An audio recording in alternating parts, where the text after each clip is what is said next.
Good morning, madam. My name is AINA UMAIRAH, and today I will be presenting on our chosen topic, which is to abolish death penalty due to global human rights organization. So, as an introduction, since our country, Malaysia, has gained its independence in 1955, in 1957, our country has carried out 469 executions, and as of for now, there's 1,337 people who are currently on the death row.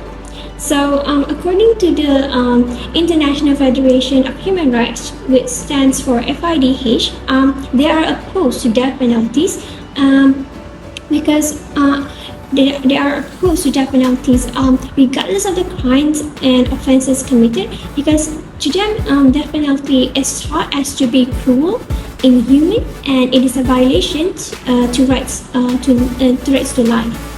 So our government, Malaysia, also have been urged by experts to amend the legislation and without further delay, and also to commute all of those death sentences to alternative sentences. And this is to further bolster global trend towards universal abolition, and also to contribute to enhancements of and development of human rights. So that is all for introduction. I will pass to the next presenter. Thank you. So the death penalty remaining one of the controversial topics in this world. So how was the implication of the death penalty towards our human rights? Let us discuss about it. The main reason people stand against the law due to death penalty violates the basic of all human rights. On the contrary, some people assume that abolish death penalty is unreasonable due to without strict punishment, there is no scarcity to the crimes and affect the society. In order to say the enforcement of death penalty is to decrease the number of crime in Malaysia.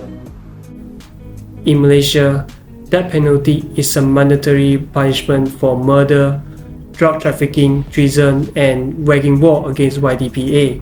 So, according to local media report, drug offense is the most common convicted to death penalty.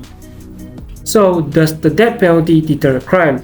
Here is the data showing a significant increase in the number of drug trafficking arrests in Malaysia between 2006 to 2016. On the other hand, the number of murder cases do not show a significant decrease. The number of arrests and cases under the Dangerous Drug Act 1952 in the year of 2013 to 2017 has been increasing. So, is death penalty reasonable to abolish? Let the audience to think about it.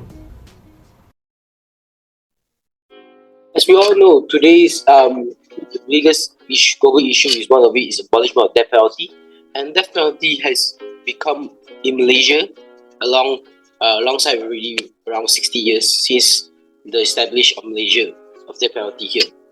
So the abolishment of death penalty is very important for us, especially in the expectation in Malaysia is we decided to abolish them due to two factors. One is the lack of transparency of the government or the fair and justice system, and second of all is a lot of innocent prisoners have been sent to death for just a small reason or without enough evidence. So what we learned here is death penalty violates human rights, violates a lot of human rights, and violated the United Nations Human Rights Organization as well that we mentioned earlier in the discussion part. So we will talk about